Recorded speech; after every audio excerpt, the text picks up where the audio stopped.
Bonjour et bienvenue sur GreenPod, la revue de presse vidéo web du développement durable. Aujourd'hui dans GreenPod, la rosée a des puces. Le nombre à retenir, c'est 350 000. Vittel s'est engagé dans un plan de reforestation au Pérou et en Bolivie.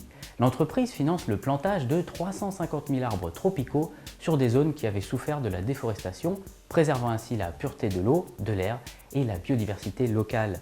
De plus, les agriculteurs reçoivent 30 cents par arbre planté et la reforestation bénéficie directement à leur activité principale qu'est l'agriculture.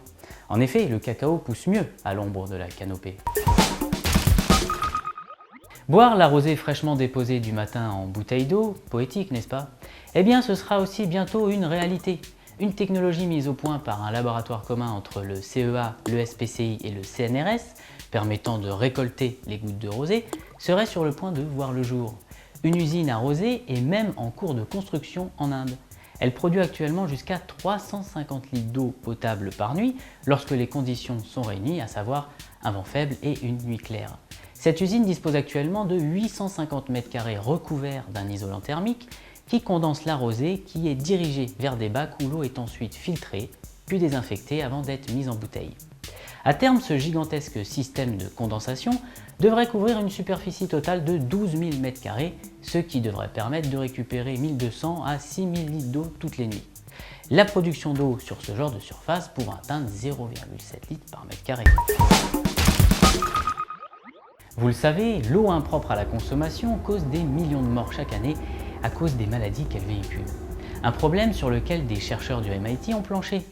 Ils ont mis au point un dispositif pas plus grand qu'un timbre-poste et qui ressemble méchamment à une puce d'ordinateur. Il s'agit en fait d'un purificateur d'eau fait de silicone qui sépare les contaminants en utilisant des champs magnétiques. Le système permet également de détruire de nombreux virus et de bactéries car il fonctionne à l'échelle microscopique.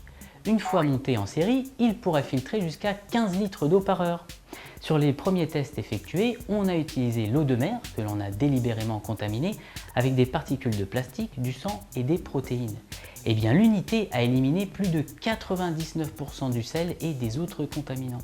Cerise sur le gâteau, ce système consomme autant d'électricité qu'une ampoule classique. Bref, des puces d'eau qu'on est prêt à mettre dans son bain. La palme cette semaine pour ce cliché satellite de la mer d'Aral qui recommence peu à peu à reprendre vie, à reprendre forme, une forme de cœur, tout un symbole pour cette mer intérieure qui a bien failli disparaître.